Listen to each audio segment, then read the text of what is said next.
ఇవాళ సుప్రీంకోర్టులో రేవంత్ రెడ్డి గారి ప్రభుత్వానికి ఒక పెద్ద ఎదురుదెబ్బ తగిలింది. ఆల్రెడీ హైకోర్టులో ఒక తీర్పు ఇస్తే ఆ తీర్పు మీద మళ్ళీ వీళ్ళు సుప్రీంకోర్టుకు పోయారు. అసలు హైకోర్టులో వచ్చిన తీర్పు మీద సుప్రీంకోర్టుకు రాకపోయిర్రు అంటే అది ఏదో పెద్ద కేసు అన్న లెక్క అనుకుంటారు కదా మీరు. కాదు, BRS party social media warrior మీద అయిన కేసుకి హైకోర్టు ఆల్రెడీ ఆయన మీద పెట్టిన కేసులు ఎత్తయ్యిర్రి అని ఆయనకు బెయిల్ ఇచ్చి చెప్తే దాన్ని సవాల్ చేసుకుంటూ సుప్రీంకోర్టుకు పోయారు వీళ్ళు. సుప్రీంకోర్టుకు పోతే సుప్రీంకోర్టు ఏం చెప్పిందంటే ఇలా హైకోర్టు చెప్పిందాన్నే సమర్థించింది. మీరు ఇర్రాకు ఎందుకు వస్తుర్రు, ఎందుకు వచ్చిర్రు అని మళ్ళా 4 చీవాట్లు పెట్టుడు అంటారు చూసిరా, అగో అట్లా చేసిర్రు. అసలు కేసు ఏంది, ఎందుకోసం సుప్రీంకోర్టుకు పోయారు, సుప్రీంకోర్టు ఏం చెప్పింది? నల్లబాలు లాయర్ జక్కుల లక్ష్మణ్ యాదవ్ గారు ఉన్నారు మనతో పాటు. లక్ష్మణ్ గారు, ఈ కేసులో ఆల్రెడీ హైకోర్టు తీర్పు చెప్పింది, ఇట్లాంటి అక్రమ కేసులు పెట్టకండి, ఓన్లీ రీట్వీట్ చేసినందుకు కేసులు పెట్టుడేంది అనేది హైకోర్టు చెప్పింది. హైకోర్టు చెప్పింది ఏంది ఫస్ట్ చెప్పుర్రి, దాని తర్వాత సుప్రీంకోర్టుకి దేని మీద వేయరో మనం మాట్లాడతాం. క్లియర్గా హైకోర్టు కే లక్ష్మణ్ గారు బెంచ్ క్లియర్గా చెప్పింది సరిత. అంటే నల్లబాలు గారు రీట్వీట్ చేశారు, అందులో నిజంగా ట్వీట్లో ఏముంది దాని మీద ఎంక్వైరీ అనేది ప్రాపర్గా చేయలేదు వీళ్ళు. నిజంగా ట్వీట్లో వాళ్ళు చేసినటువంటి రీట్వీట్ చేసినటువంటి క్వశ్చన్లో ప్రభుత్వాన్ని క్వశ్చన్ చేయడం అనేది ఇన్ఫర్మేషన్ టెక్నాలజీ యాక్ట్ కూడా దాని మీద కేసులు పెట్టొద్దని క్లియర్గా చట్టమే చెప్తున్నారు. చట్టం చెప్తున్నప్పుడు రీట్వీట్ చేసినప్పుడు మీరు అది ఎఫ్ఐఆర్ చేయడం అనేది ఇల్లీగల్, అది ఫండమెంటల్ రైట్స్ని వైలేట్ చేసినట్టు అవుతుంది, కాన్స్టిట్యూషన్ వైలేట్ చేసినట్టు అవుతుంది, అదేవిధంగా ఇన్ఫర్మేషన్ టెక్నాలజీ యాక్ట్ని కూడా వైలేట్ చేసినట్టు అవుతుందని చెప్పి హైకోర్టు, తెలంగాణ హైకోర్టు నల్లబాలు గారి కేసుని, శశిధర్ గౌడ్ గారి కేసుని క్వాజ్ చేయడం జరిగింది.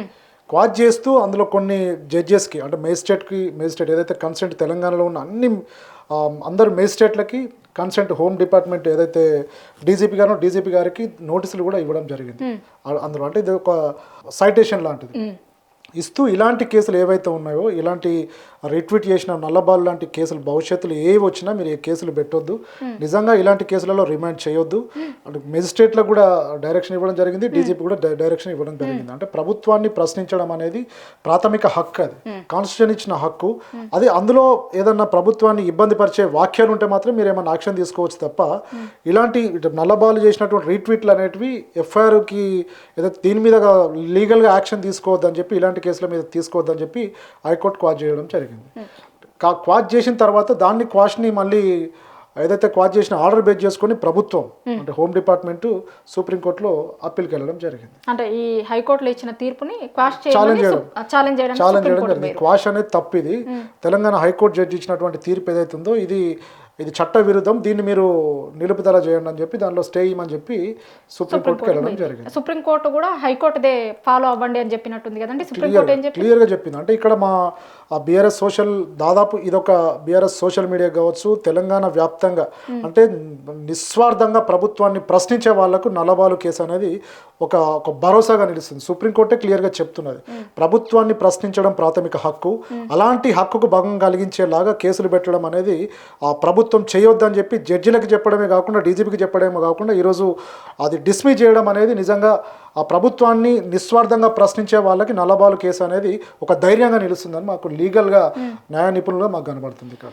అంటే ఆల్రెడీ హైకోర్టు చెప్పిన తర్వాత అది నిలబడదు, హైకోర్టులో చాలా వాదనలు జరిగిన తర్వాతే వచ్చిన తర్వాత ఒక్క కేసును పట్టుకొని సుప్రీంకోర్టు వరకు పోవడం అనేది చూస్తున్నప్పుడు మీకు ఏమనిపిస్తుంది? అంటే ఇక్కడ క్లియర్గా తెలంగాణ పోలీస్ డిపార్ట్మెంట్లో చేసేటువంటి లీగల్ తప్పిదాలు, అంటే లీగల్ వయలేషన్స్ చాలా కనబడుతుంది నల్లబాలు కేసులో. నిజంగా ప్రాపర్ నోటీస్ ఇచ్చినప్పటికీ, నేను అందులో కౌన్సిల్గా ఉన్నా కాబట్టి నల్లబాలుకి 41 నోటీస్ ఇవ్వమని చెప్పి హైకోర్టు ఆర్డర్ ఉన్నది. ఆర్డర్ ప్రకారం నోటీస్ తీసుకున్నాము, నోటీస్ ప్రకారం రిప్లై ఇచ్చినాము, ఒక్కసారి వెళ్ళాము, 2 సార్లు వెళ్ళాము. నేను కూడా కరీంనగర్ 2 టౌన్ పోలీస్ స్టేషన్కి వెళ్ళడం జరిగింది. 3 సార్లు ప్రతి దానికి తను ఇన్వెస్టిగేట్ చేస్తున్నాడు, ఈ ఇన్వెస్టిగేషన్కి సహకరిస్తున్నాడు. కానీ తన పర్సనల్ గ్యాడ్జెట్స్ని, ఫోన్ కావచ్చు, ల్యాప్టాప్ కావచ్చు కావాలని చెప్పి ఆయన ప్రెజర్ చేయడం జరిగింది. ఆ క్రమంలో తనను అరెస్ట్ కూడా చేయడం జరిగింది. అరెస్ట్ కూడా ఇల్లీగల్, రిమాండ్ చేయడం జరిగింది court. Arrest illegal, remand illegal అని చెప్పి హైకోర్టు కూడా తీర్పు ఇవ్వడం జరిగింది. అంటే ఇక్కడ కోర్టులు కూడా చట్టాన్ని అతిక్రమిస్తూ ప్రాపర్గా రిమాండ్ రిజెక్ట్ చేయాల్సిన కోర్టు కూడా దాన్ని రాంగ్ చేసిందని చెప్పి హైకోర్టు క్లియర్గా జడ్జిమెంట్లో పేర్కొనడం జరిగింది. అంటే ఇన్ని వైలేషన్స్ ఉన్నా కానీ వాళ్ళు సుప్రీంకోర్టుకి వెళ్ళి మళ్ళీ చివాటు తెప్పించుకోవడం అనేది ఇక్కడ అంటే ప్రాపర్గా వాళ్ళు లీగల్గా ఎందుకు కనీసం వాళ్ళ ఏజ్ కావచ్చు, అడిషనల్ ఏజ్ కావచ్చు, వాళ్ళ సలహాలు ఎందుకు తీసుకోవట్లేదో మనకి అర్థం కాని ప్రశ్న. ఇలాగే వీళ్ళు వైలేషన్ చేసుకుంటే ఇప్పుడు నల్లబాలు కేసు బేస్ చేసుకొని మేము నిజంగా బీఆర్ఎస్ లీగల్ టీమ్ మా మోహన్ రావు గారు కావచ్చు, భరత్ గారు కావచ్చు, దీని మీద ఫర్దర్గా మాలిషియస్ ప్రాసిక్యూషన్ కేసు కూడా ఫైల్ చేయొచ్చు. అంటే ఇన్నిసార్లు అంటే దాదాపు 20-25 రోజులు నల్లబాలు గారు జైల్లో ఉన్నారు, 20-25 రోజులు దాదాపు పోలీస్ కస్టడీలో ఉండడం, అంటే ఇల్లీగల్గా జైల్లో ఉండడం, ఇల్లీగల్గా కస్టడీలో ఉండడం, తన ఫ్యామిలీని వాళ్ళ అమ్మగారిని ఇంటికి వచ్చి నోటీస్ ఇవ్వకుండా ఇంట్లో ఇబ్బంది పెట్టడం, ఇవన్నీ వైలేషన్స్. అంటే ఇప్పుడు నల్లబాలు ఫేవర్గా ఆర్డర్ వచ్చింది కాబట్టి మాలిషియస్ ప్రాసిక్యూషన్ కింద కన్సెంట్ ఎవరైతే కంప్లైంట్ ఇచ్చారో ఆయన మీద, అదేవిధంగా కన్సెంట్ ఇన్వెస్టిగేషన్ ఆఫీసర్ మీద పరువు నష్టం దావా వేసే అవకాశం కూడా ఉంది. అట్లాంటి ఉద్దేశం అట్లాంటి మోస్ట్లీ తీసుకుందామని చెప్పి దాని మీద కొన్ని చాలా మంది పోలీస్ ఆఫీసర్లకు మేము లీగల్ నోటీసులు కూడా పంపిస్తున్నాం. ఫర్దర్గా ఇలాగే కేసులు పెడితే మాత్రం 100% మాలిషియస్ ప్రాసిక్యూషన్ కేసులు వేసే అవకాశం మాత్రం లేకపోలేదు. థ్యాంక్ యూ అండి. Thank you.